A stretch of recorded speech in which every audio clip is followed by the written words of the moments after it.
Joining us now, Walid Phares, Fox News national security and foreign affairs analyst. There are so many theories about this right now. I'm interested in your take. What is it? Well, first of all, the big picture, Melissa, is that we are tightening the screws around Iranian interest and deployment in the region.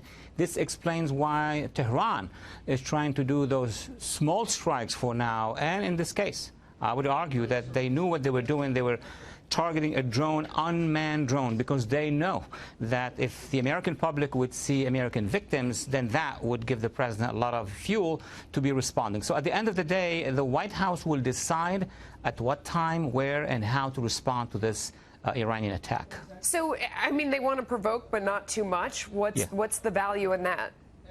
They need to continue to provoke so that their public, and remember, they control 4 regimes in the region: Iraq, Syria, Lebanon, Yemen.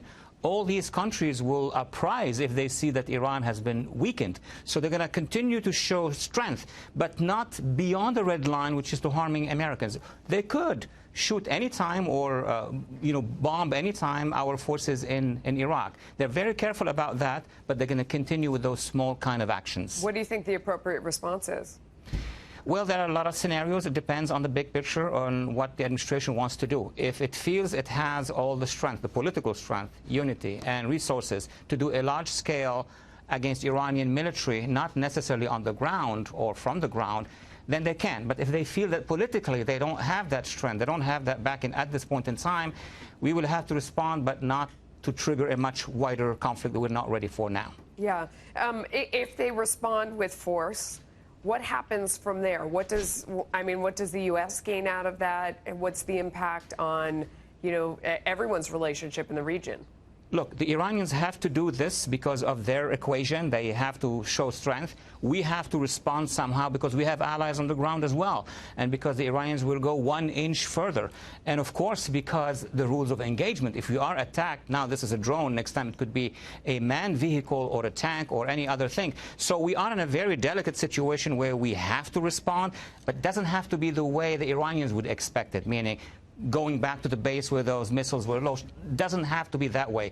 That's what the administration is discussing as we speak right now. Yeah, I mean, they must expect a response of some type. So, I don't know. I mean, do you go bigger or smaller than that? Do you go bigger to kind of push them back on their heels, or it's hard to understand the chess game here if everybody kind of knows what should come next. You called it exactly what it is. It's a huge chess game. They know that they're going to be a strike. They want to try to use it to counter-strike and to show that they are strong on the ground. But they have another message. They know that we have political divisions in Washington, and they feel that between now, if they can withstand between now and, let's say, the end of the year, next year is a campaign elections year, so they are trying to show strength to a certain point, not to be hit back against by us with a full-fledged capacity of the American military. What's the price of not responding?